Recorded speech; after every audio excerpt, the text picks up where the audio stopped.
Hola, hola, ¿cómo estás? Te doy la bienvenida al programa 83 de Espiral. Y Marías, muy feliz, recomiendas Espiral a tus amigos, a los que conoces y crees que le puede interesar este podcast. Y me pones un like donde sea que lo escuches. Hoy en el micrófono Espiral converso con el maratonista Gonzalo Zapata, quien no solo ha corrido 20 maratones en una década, sino que además dio un giro total a su vida, transformándose en un empresario del running, abocado a disminuir los niveles de sedentarismo en Chile. Por lo pronto acaba de publicar su segundo libro en coautoría con Sebastián Rodríguez, psicólogo y coach. En Entrena tu Espíritu vemos que más que un tratado de cómo iniciarse en el running o la belleza de correr, es un viaje a mejorar la vida e incorporar herramientas de la programación neurolingüística y del deporte sin que sea algo traumático. Gonzalo Zapata es un hombre, como decimos en chileno, quitado de bulla. Es decir, carece ese aire de estrella de cine. ¿Lo vemos? Y con él simplemente decimos que es un hombre común y corriente. Pero no lo es. Él trabaja por un sueño y en ese quehacer trasciende. Aquí en Espiral conocí su camino, sus altos y bajos, cómo enfrentó la separación matrimonial y vivir lejos de sus 2 hijos muy chiquititos. Para Gonzalo, correr es una meditación y algo que le permite conectarse con sus certezas y enfrentarse a sus miedos. Recuento personal. Estoy contenta. Porque de la vorágine que les conté, que venía experimentando desde mucho antes de grabar el episodio con Hernán Rossino, ese fue el último episodio de Espiral, creo que he vuelto a mi centro. Hasta me da algo de pudor decirlo, o susto. Además, me ha gustado mucho lo que está sucediendo con el boletín dominguero, con OVA. Me doy cuenta de que los suscriptores cada vez lo disfrutan más.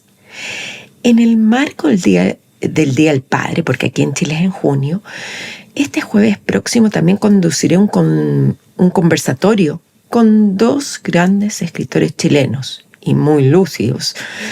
Así que algo de susto tengo, Rafael Gumucio y María José Viera Gallo.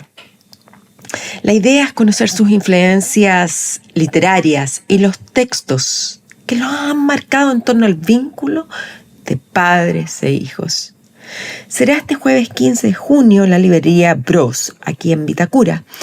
Y si todo sale de acuerdo a lo que he proyectado, también subiré la grabación a mi página web. Otro logro personal es que decidí organizarme mejor.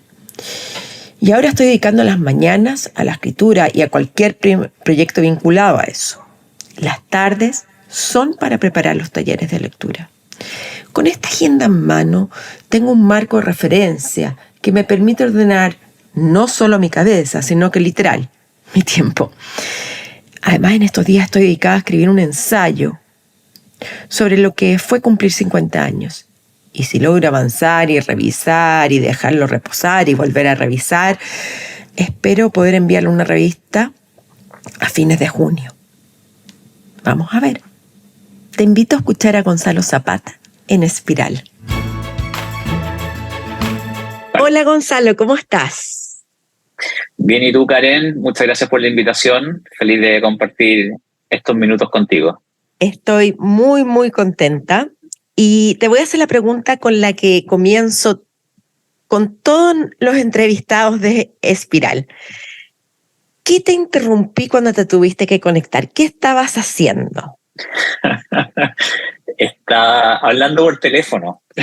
Estaba hablando por teléfono con alguien de la oficina que trabaja conmigo, viendo algunos detalles de un programa que estábamos implementando, así que ella además, claro, no alcanzamos a hablar antes porque justo llegaron unos fumigadores a su casa, se tuvo que ir a un café, así que alcanzamos a conversar un rato y me conecté, me aceptaste el tiro, así que dije, te corto porque estoy entrando a un podcast con una amiga.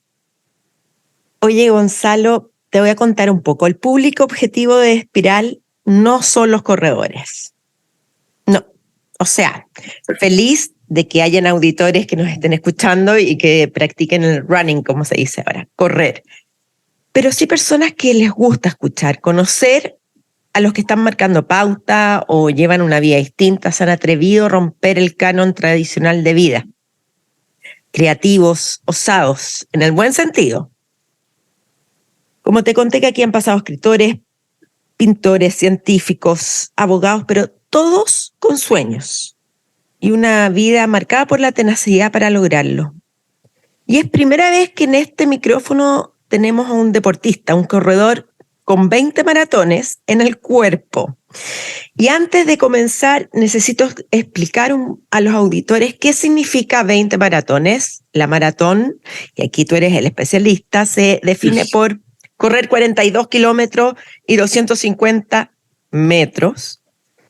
Y tú, Gonzalo, tienes una marca impactante en la de Boston con 2 horas 32, si no me equivoco.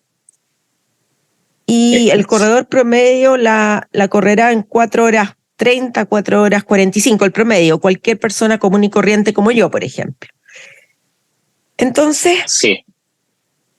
Hoy te quiero reflexionar un poco a eso, y además que acabas de publicar tu segundo libro que se llama Entrena tu espíritu, que es muy distinto al primero, que es la felicidad de correr.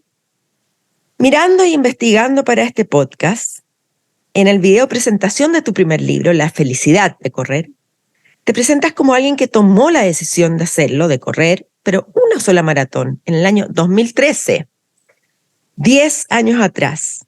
¿Qué le dirías al Gonzalo de entonces? ¿En qué se está metiendo Gonzalo? Le diría.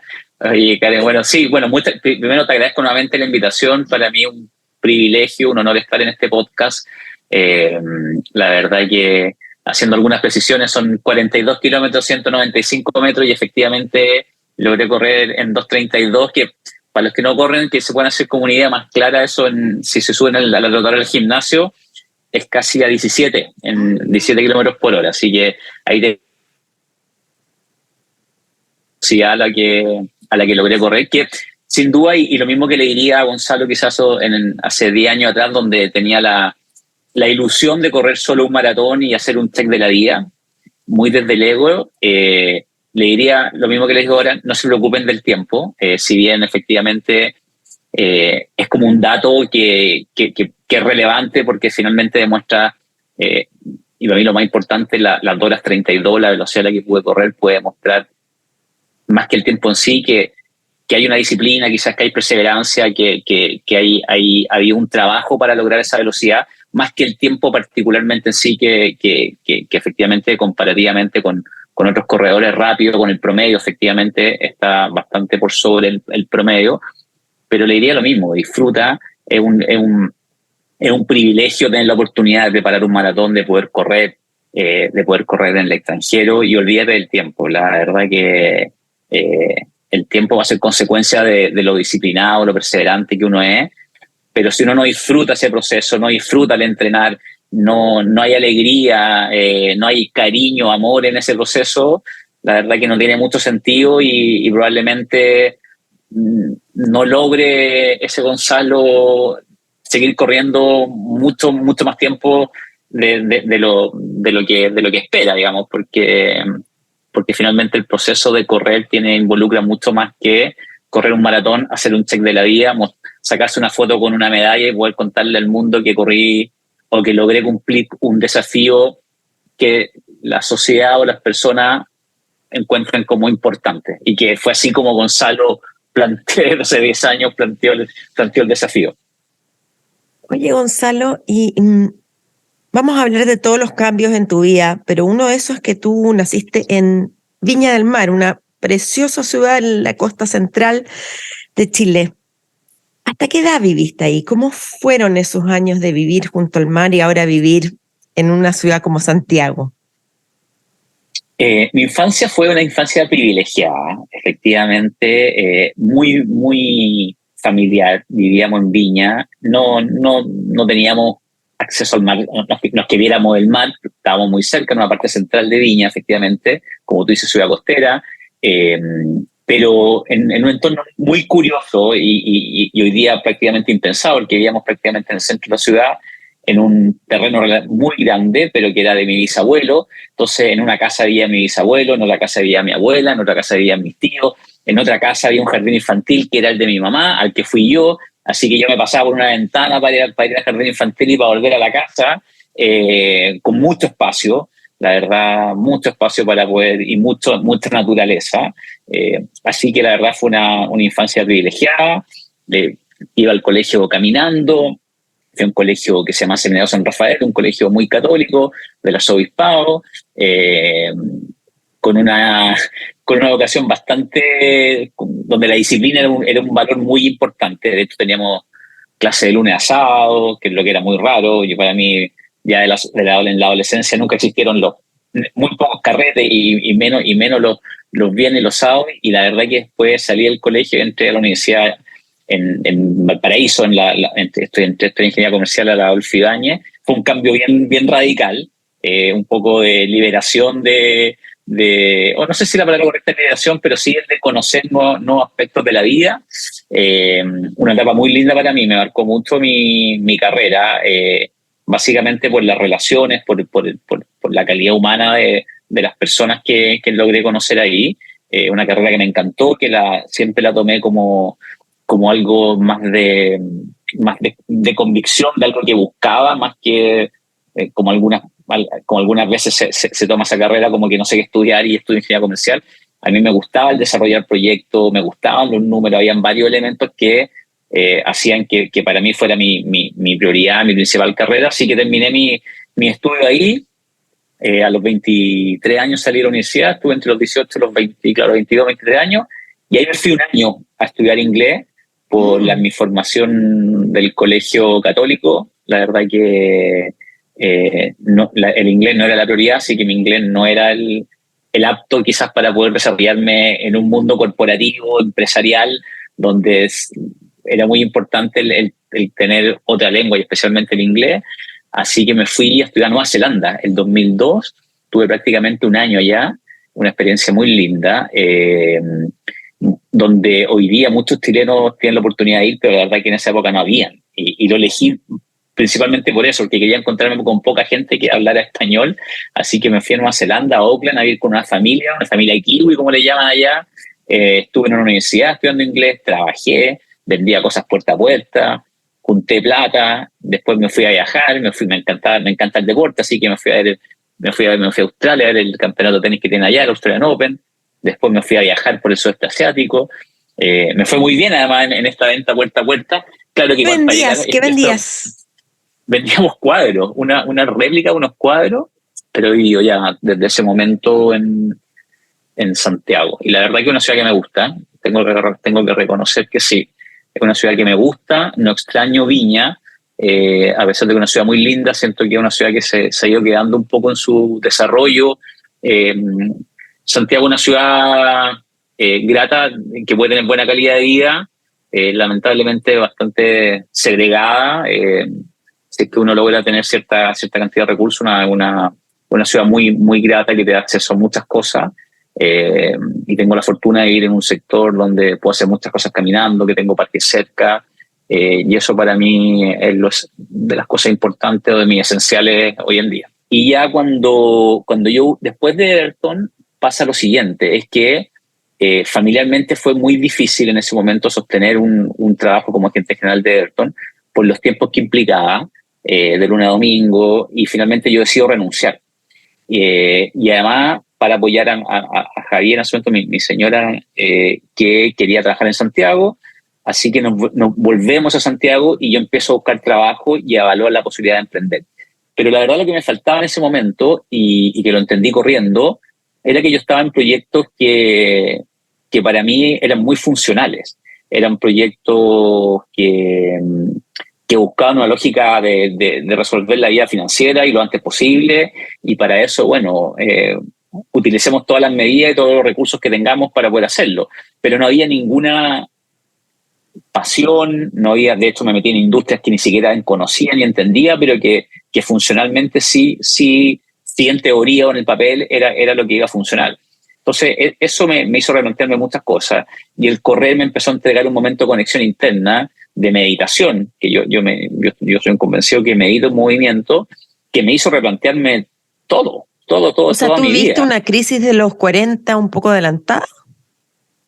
De todas maneras. O sea, yo creo que mi crisis claro, y quizás fue porque estaba en esta lógica de efectivamente tengo una tendencia a realizar cosas, me gusta generar, quizás algo de creatividad tengo en ese sentido y me gusta, pero claro, esto fue un colapso que entre comillas lo vi o me hizo como darle otra mirada el correr. Y esto quizá un poquito más análisis como una segunda idea, quizá empiezo a correr en la búsqueda de algo así, de algo que me entregara, quizá un poquito más inconsciente, quizá guiado por ayuda más espiritual y divina, que ya me dijeron, oye, para un poco y ve todo lo que estás haciendo, reflexiona y hacia dónde quieres ir.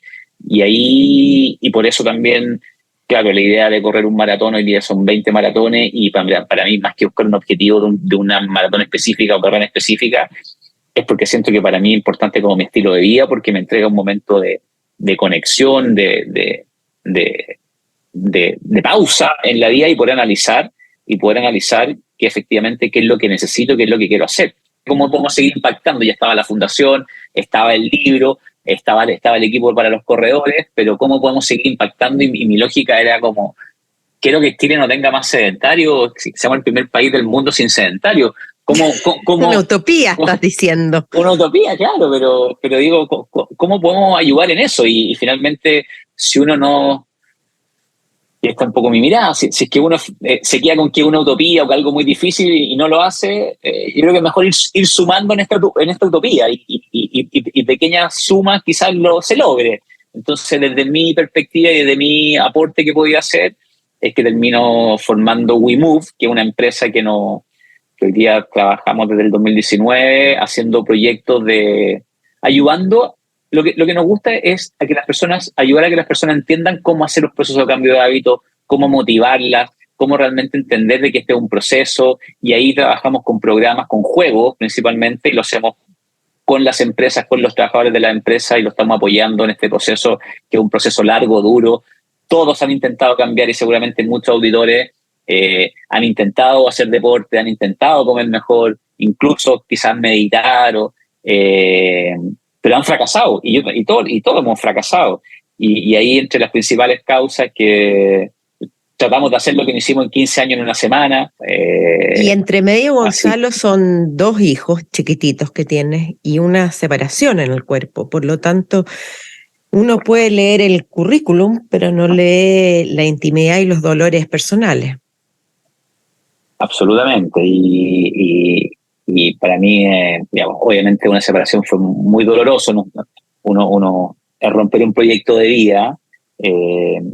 La verdad que no, el tema del correr no fue porque obviamente me imagino que muchos auditores están, oye, pero es que claro, si corre tanto, si hace tantas cosas, siempre estuvimos súper alineados como con los proyectos personales, profesionales de cada uno, con Javiera. Pero al final fue una ruptura, fue un quiebre que venía mandado desde la base de cómo nos estamos proyectando. Yo también tuve muchos cambios en este proceso y en este rato ya lo hemos podido ver. Por lo tanto, mi forma de ver las cosas también empezaron a cambiar, pero no puntualmente por un tema de correr, sino también de ver la vida. También empecé a entender, esto mismo me hizo entender de que también todas las personas tenemos distintas misiones, distintas formas de mirar las cosas. El tema de la empatía acá empezó a ser un tema clave para mí, porque en un minuto tengo que reconocer, y yo decía, oye, la gente, ¿cómo hay personas que no tienen propósito en la vida? O sea, yo decía, ¿de verdad alguien puede ir por la vida sin un propósito? Y después empecé a entender de que efectivamente no para todos no hace tanto sentido, porque, bueno, por historias, por cosas que traemos en nuestra vida, pero claro, fue un momento difícil para mí. Esto fue justo terminando la pandemia, hace un poquito más de 2 años, con niños chicos, como tú dices, ahora tienen 7 y 4, en su momento tenían 5 y 2, Así que este proceso ha sido difícil en varios sentidos. O sea, obviamente el tema de la separación ha sido por lejos lo más complejo. Para mí el tema de los niños es fundamental. O sea, para mí no, hoy día yo decido estar mucho tiempo con ellos, con todos los costos que eso tiene, porque para mí es muy, muy relevante poder entregarles, compartir con ellos, entregarles guía y poder compartir tiempo con ellos. Para mí es, y creo que hoy día, afortunadamente, estamos en una época que se permite un poco más, está bastante más flexible que quizá en otro año. Así que estoy tomando esa garantía de esta loca sociedad en la que estamos ahora, que tiene muchas cosas quizás difíciles o quizás no tan buenas, pero sí por lo menos yo me tomo ventaja de esto para poder estar bastante con ellos, porque para mí es muy relevante. Pero ha sido un camino difícil. Financieramente también ha sido difícil, con meses muy complicados, ¿no? Con empujar esto como muchos de los emprendimientos tienen, pero sí tratando, y acá creo que no existe una receta. No me gusta usar mucho la palabra equilibrio, porque siento que es una palabra que finalmente, que es el equilibrio, y es tan personal y es tan, es una palabra como que finalmente es como tan deseada, pero al final no creo que nadie puede establecer un equilibrio. Yo creo que nadie puede apropiarse de que efectivamente logre un equilibrio, porque cada uno tiene su meta, tiene su propósito, tiene su historia. Por lo tanto, en ese sentido, por lo menos yo he tratado de acuerdo a mi historia, a como yo veo las cosas, de sí lograr un cierto equilibrio, pero no significa que ese sea el equilibrio de la vida. Gonzalo, ¿y has llorado en este proceso? Mucho, sí, muchas veces ha sido difícil. Yo sí, soy una persona emocional, entonces sí, he llorado hartas veces por mis niños, obviamente por todo lo que implicó la separación, obviamente romper un proyecto de vida, hacer sufrir a otra persona. La decisión la tomé yo, entonces una persona que admiro y que quiero mucho, además. Entonces Javier era una tremenda mujer y que la verdad no ha sido un proceso para mí simple, pero sigue siendo un proceso en ese sentido, ¿no? Claro, pero sí con la convicción de que es lo mejor para el desarrollo de cada uno, y que eso también impacta en el desarrollo de nuestros niños. Entonces, sí, con esa convicción y esa tranquilidad, que quizás puede ser un poco egoísta, porque al final cuando uno toma esa decisión o dice, bueno, sí, esto creo que es lo mejor para el otro, uno puede decir, ¿por qué uno está tomando alguna decisión por el otro? Lamentablemente en esta sociedad y comunidad, o sea, no sé lamentablemente, pero estamos conectados, y lo que uno decide siempre tiene una implicancia en el otro. Acá estamos todos conectados. Entonces, la verdad que sí eso uno se lo cuestiona, porque esto tiene que impactar en el otro, pero finalmente también creo importante que hay que ser muy consecuente con las convicciones que uno tiene, vivir buscando lo que uno realmente quiere, hacer ese análisis. ¿Cómo hago esto? Finalmente, si necesito el terminar de entender como todo este camino que yo quiero recorrer, y quizás necesitaba ese espacio, necesitaba como esta oportunidad que tuve ahora que yo lo llamo como un momento único. O sea, es un momento único en la vida, probablemente, que voy a poder disponer quizás de tiempo para poder hacer esto, de poder, o de tanto tiempo, de poder dedicarle la profundidad que yo quiero dedicarle a este conocimiento y a este entendimiento de lo que quiero hacer en la vida, de lo que estoy desarrollando, con las personas que me quiero vincular, con quienes me quiero seguir conectando. Entonces ha sido un proceso bien lindo para mí, difícil, como tú me preguntaste, con momentos tristes, obviamente con llorar, pero si hago un análisis de mucha paz interior, mucha tranquilidad.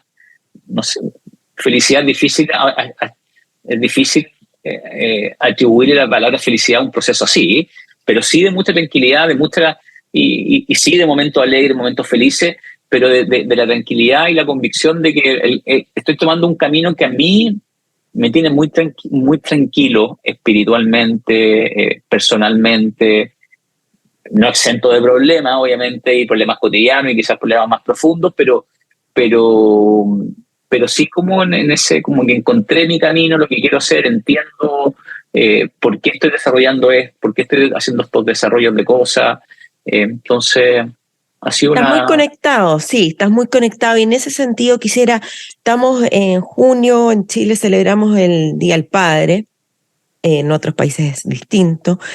¿Qué significó para ti la paternidad, convertirte en padre Uf, en medio de una crisis? sí, la verdad que fue maravilloso. No, para mí ha sido un regalo de la vida. Logré entender, cuando nació Agustín, mi hijo mayor, logré entender todo lo que me quieren mis papás. La verdad que ahí logré dimensionar, fue la primera vez que dimensioné lo que me quieren. O sea, no había logrado entender ni de cerca lo que significaba el ser papá o el ser mamá en el caso de mi mamá. Para mí ha sido maravilloso, ha sido han sido una guía, han sido un aprendizaje constante. De hecho, siempre tuve siempre quise ser papá, la verdad. Siempre me gustaban los niños. Y cuando partí corriendo el 2012, de hecho, porque para terminar corriendo el 2013, me inspiraba en un futuro hijo. Y decía, fue mi movilizador. Yo decía, cuando nazca mi hijo, si es que logro ser papá, yo quiero que él me vea como un papá activo, deportista, y eso me motivó, me impulsó muchas veces. De hecho, bueno, nacieron mis dos hijos, Agustín y Joaquín. Nosotros tuvimos una pérdida antes de Agustín, que fue muy dura, además te genera mucha incertidumbre. Afortunadamente después nace Agustín, después tuvimos una segunda pérdida, después nace Joaquín, eh, y para mí ha sido un regalo, pero de la vida. Me han contenido, en un buen sentido, no es que en el sentido de que los niños son súper sabios y me han entregado consejos, herramientas, me han mostrado que la vida es mucho más simple de lo que uno cree. ¿Qué haces cuando se te presenta alguien y dices que me cuesta soñar? Sí. Y, Porque se te da fácil soñar a y, ti. sí, y es más común de lo que uno cree encontrarse con personas así. Eh, y además que, claro, es algo tan necesario como tener como tu guía de ruta, tu propósito, que yo siempre les digo, parte encontrando por lo que te mueve. Bueno, y de hecho WeMove tiene, y quizá estrictamente a ti no te gusta el tema y los nombres en inglés, que estoy de acuerdo contigo, y quizá le vamos a buscar un nombre más relacionado con nuestra cultura. Tenía esa lógica de buscar algo, de comunicar algo que efectivamente es movimiento, y el movimiento físico para mí es importante, te genera muchos beneficios, pero también encontrar lo que te mueve. Yo creo que a todos nos moviliza algo. Todos tenemos algo, aunque esté muy guardado en nuestro interior, que nos moviliza. Y no estoy hablando de la movilización desde el punto de vista cuantitativo. Oye, quiero ganar más plata, quiero bajar de peso, quiero hacer un tiempo en un maratón, sino que qué es lo que profundamente te mueve. Pero esa es una pregunta muy difícil de contestar, Gonzalo. Muy difícil. Es muy difícil, Te lo diría que casi imposible a momentos. Sí, y por eso yo cuando entramos en estas conversaciones con algunas personas, también les sugiero que lo abran a conversarlo con sus cercanos, con su marido, con su señora, con su hijo, porque también uno se tiene que nutrir de cómo a veces la otra persona logra identificar mucho más fácil lo que a ti te mueve de lo que uno cree. O muchas veces uno no quiere reconocerlo. Y yo creo que pasa mucho de que uno sabe lo que... Claro. Pero esa etapa de reconocer, y por eso yo aconsejo mucho el meditar. Creo que uno encuentra muchas respuestas cuando uno realmente empieza a meditar, y después podemos hablar de sacarle como toda todo este concepto de la meditación, de que tengo que estar 1 hora con la mente en blanco, es mucho más simple de ir logrando ciertas cosas que llegar a un estado así. Pero yo creo que estar atento a los sueños, estar atento a señales, a conversaciones con personas que nos importan, a pensamientos que recibamos y ojalá meditar, vamos a empezar a encontrar la respuesta. Si las respuestas están. Y no tengamos miedo, y que yo creo que ese es yo creo que uno de los grandes factores, porque a muchos no nos gustaba, a mí en mi caso, tener estos momentos de conexión. Porque cuando tú estás, cuando yo te lo voy a dar al ejemplo concreto, cuando estoy corriendo, cuando uno entra en estos estados como más de conexión, uno empieza a enfrentarse a lo bueno y a lo malo, a todos esos temas que uno evita, que uno no quiere indagar, que saben que uno no está, quizás no está haciendo las cosas tan bien, no está lo correcto, o temas que necesita resolver, o temas que se necesitan hablar. Acá aparece todo, ¿no? No es que solamente uno tenga una visualización de propósito, de futuro, de sueños, de cosas buenas, sino que también se contrapone a todas las cosas que tengo que resolver para poder ir llegando a este propósito, poder ir resolviendo o poder ir entendiendo cuál es mi sueño, cuál es mi propósito, lo que me mueve. ¿Pero para ti correr es un ocio? Sí. ¿Es una meditación? ¿Cómo lo definirías? Sí, es parte de mi tiempo de ocio, sí, pues parte que le dedico harto tiempo al ocio, puede ser. Pero claro, o sea, para mí es mi momento de conexión interna, o sea, yo para mí en mi momento de reflexión. Pero además de correr, ¿tú meditas o meditas corriendo? Sí. No, además medito, no soy así tan metódico de todos los días, pero sí trato, ojalá todos los días, poder por lo menos 10, 15 minutos meditar, pero sí lo que estoy haciendo ahora, que reemplaza en cierta medida la meditación, es escribiendo. Eso sí lo hago, y ahí escribo 10, 15 minutos en la mañana, 10, 15 minutos en la tarde, o 20 minutos, media hora, depende de todo lo que tenga perdón, en la noche. Tengo 2 cuadernos, uno cuando me despierto y uno antes de dormir. Dependiendo de la inspiración con que ande, puede durar media hora, pero sí trato de tener esos momentos de conexión todos los días, sí, de alguna otra manera, o meditando, Gonzalo, o corriendo, o escribiendo. ¿Y no te da, a veces yo te escucho con este líder positivo, con todos estos sueños, con un mensaje profundo, algo que uno podría hacer, correr algo tan banal, cosa que no lo es? Hay aspectos que uno podría decir te puedes convertir en un gurú, sacando, o sea, un líder positivo, 2 puntos, gurú. ¿Cómo ves eso?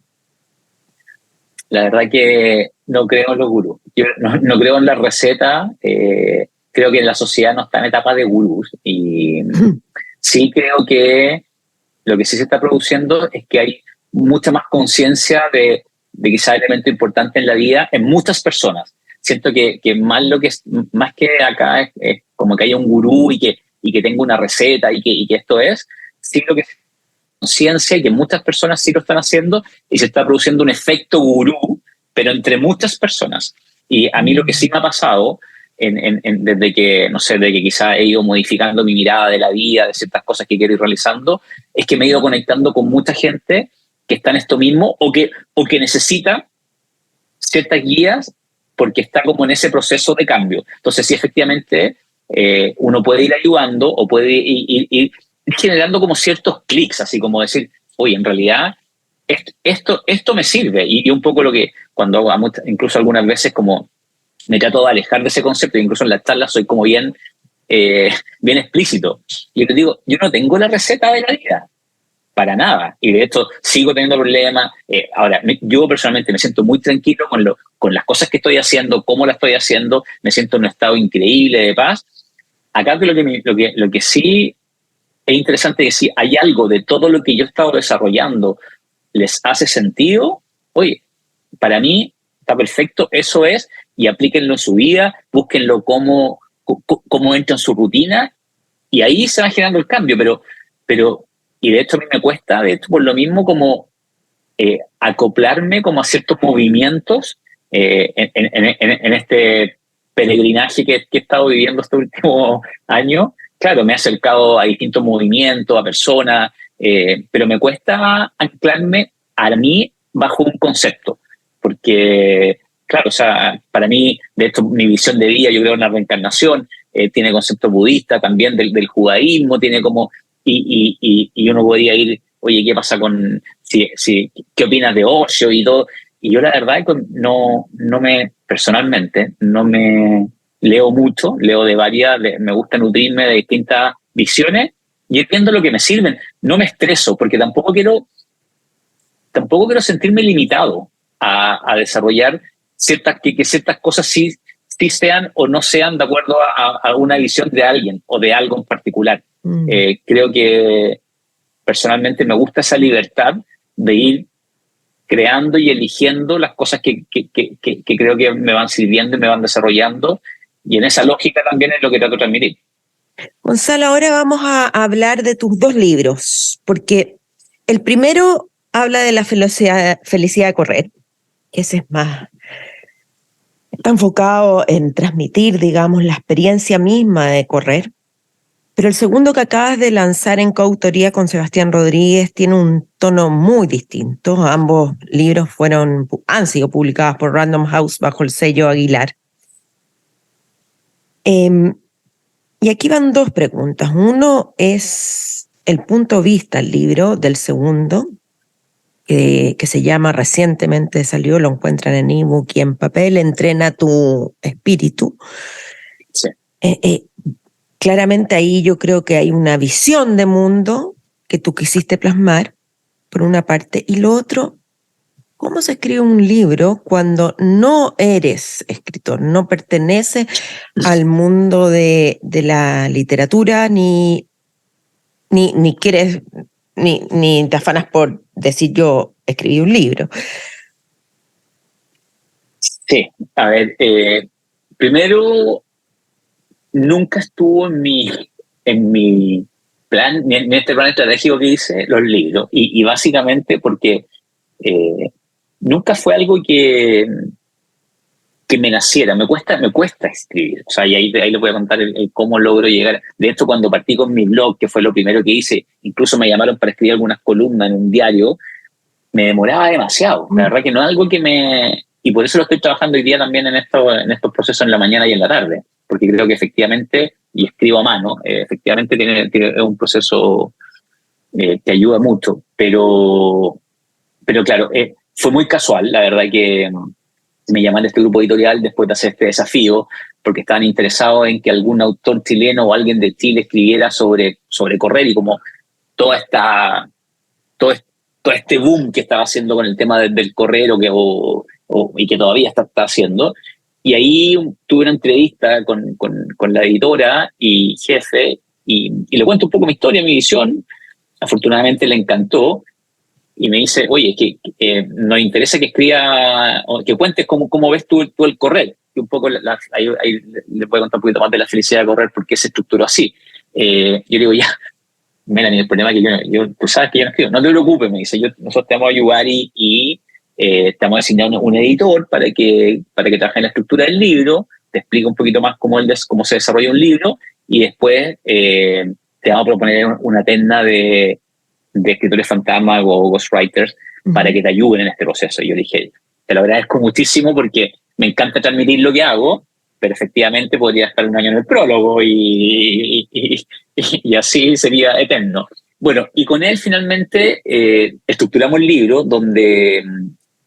este libro donde cada capítulo representaba una maratón de estas 6 maratones que había hecho en el desafío, y yo busqué en cada una de estas maratones un elemento importante que yo quisiera resaltar o que hubiese ocurrido.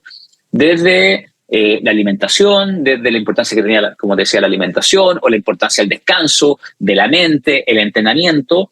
Y una vez que estuvo estructurado el libro, yo tenía sesiones por cada capítulo. Yo preparaba cada uno de estos capítulos. Entonces, después me juntaba en la casa en La Reina con este escritor, y ponía su grabadora y yo empezaba a hablar. Esto era más un monólogo que una entrevista. Él obviamente me iba guiando en su momento, me iba haciendo algunas preguntas, pero básicamente era yo el que iba desarrollando todo el concepto. Después de 7 sesiones y de muchas horas de grabación, se envía toda esta información a alguien que transcribe transcribe palabra a palabra lo que yo comenté, y eso le llega digitalmente a este escritor, quien ahí hace el primer borrador. Y sinceramente, él hace el primer borrador, me lo entregan impreso, y creo que lo tuve una semana una semana en mi velador porque no me atrevía a leerlo. ¿Te dio pudor? ¿Te dio miedo? ¿Qué fue? Mucho pudor, mucho miedo, porque finalmente igual es un libro personal, que cuenta un poco mi historia, mi visión. Obviamente en esas conversaciones, cuando uno empieza a hablar, surgen cosas que a veces ni uno recordaba y que surgen en el momento. Entonces, claro, habían cosas que quizás ni mis papás sabían, o no sé, o la Javiera quizás lo sabía con tanto detalle. Y después de una semana lo logré leer, hacer algunas correcciones, y ahí empezamos a hacer la corrección, hasta que ya finalmente el libro estuvo listo para ser editado y publicado. Y el segundo libro, Gonzalo, el que tenemos hoy, la novedad actual, Entrena tu espíritu. ¿Cómo fue el proceso? Y ahí tengo solamente antes de eso, y para mí fue un regalo gigante el libro. Me conectó con personas que nunca había podido llegar, y con una profundidad quizás distinta a lo que pueden entregar las redes sociales. Por lo tanto, me gustó lo del libro, ¿sabes? Me gustó lo que generó, y siempre quedé como con la idea, pero siempre con esta limitación, entre comillas, de que yo no soy escritor.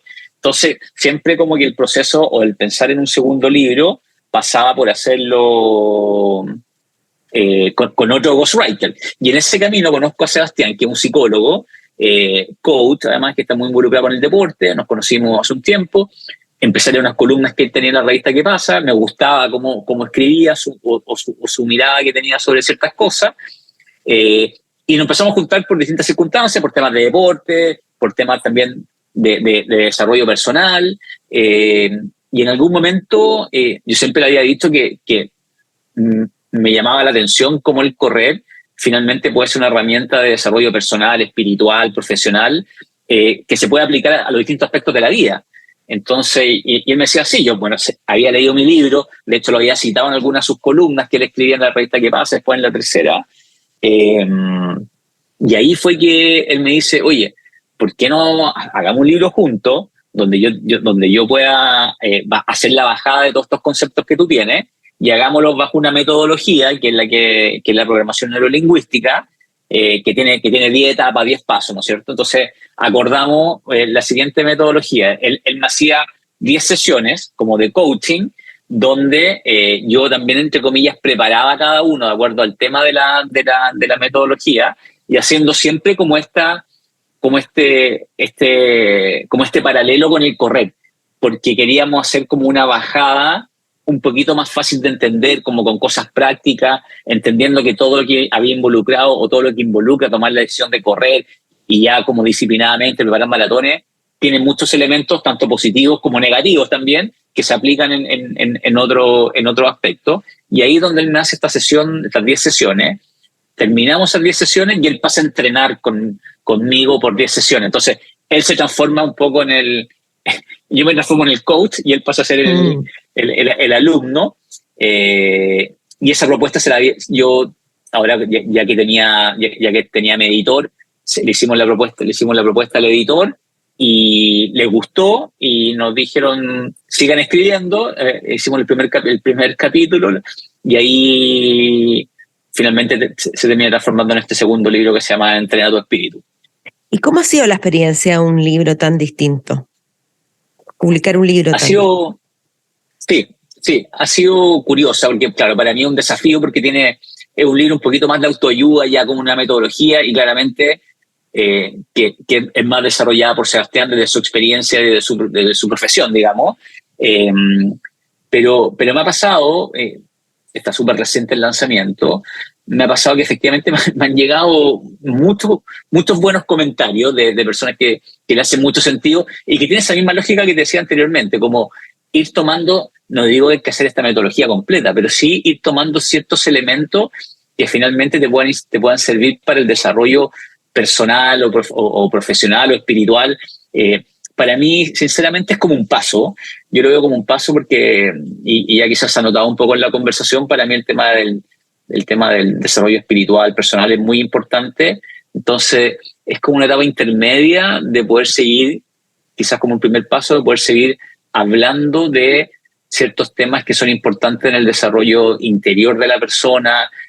Acá ya hay ciertos elementos que se pueden ir aplicando de una forma muy concreta, que finalmente es como una forma más simple de poder hacer los cambios. Te tengo aquí una pregunta de alguien que te mandó el siguiente audio. Hola, soy Cata Langlois, soy mamá, trabajo como profesora, soy también corredora y por lo mismo debo organizar muy bien el tiempo para compaginar todo esto y hacer todo lo que me gusta. Cómo poder compaginar y hacer lo que queremos hacer o lo que debemos hacer, porque muchas veces se puede hacer ambos, podemos hacer lo que queremos hacer y lo que nos gusta, pero eso implica, en mi caso al menos, un extra de energía y un extra de esfuerzo que continuamente estoy evaluando para saber si vale o no la pena. Gran pregunta la Cata. Bueno, hemos tocado ciertos temas de eso, yo creo que durante la conversación. Y efectivamente, todo tiene un costo-oportunidad, todo tiene un costo. O sea, cuando yo decido estar más tiempo con mi niño, tiene un costo en aspectos laborales, en aspectos personales, cuando decido correr lo mismo. Yo creo que suena bien,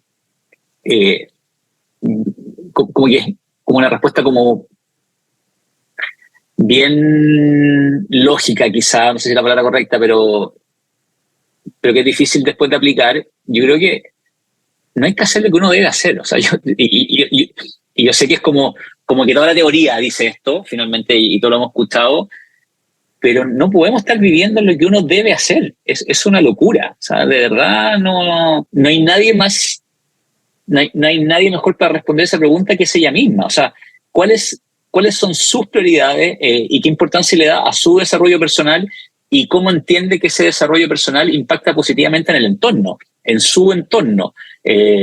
Entonces, para mí, el vivir por el que uno debe hacer, entendiendo que estamos en una sociedad, que obviamente tenemos ciertas obligaciones, no implica como una liberación y decir, o quizás sí para algunos, pero creo que tenemos que cada vez más darle menos importancia a lo que uno debe hacer, porque hoy día tenemos además la oportunidad de hacerlo. O sea, de hecho, si la misma Cata lo está preguntando y ella lo está haciendo, o creo yo que lo está logrando, es porque se puede.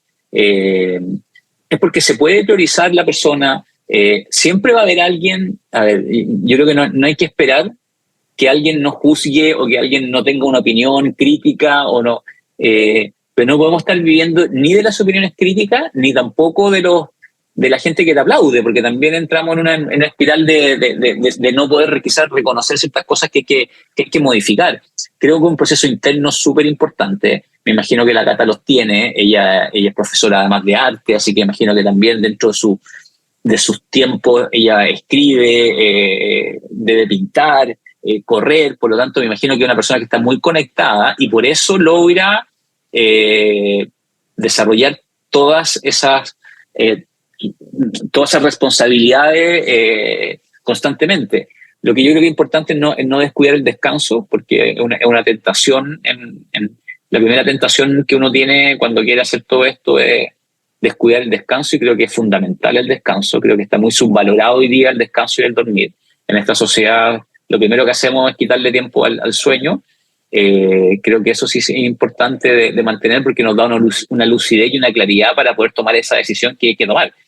¿Cuánto tiempo yo le estoy dispuesto a entregar a mi desarrollo y cuánto eso impacta y tiene como beneficio al resto? Pero yo si pudiese ser como bien drástico, yo creo que se olvide lo que uno debe hacer. Ella sabe lo que tiene que hacer.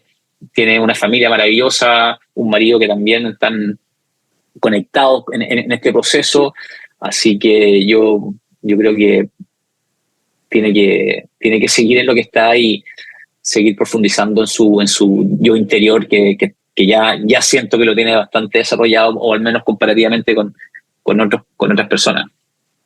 Muchas gracias. Yo creo que la Cata va a estar feliz. Catalina Langlois, que también es corredora como Gonzalo, con unos tiempos maravillosos. Muchas gracias, Gonzalo. Gracias por haber estado hoy día en Espiral. Gracias a ti, un abrazo. Un abrazo.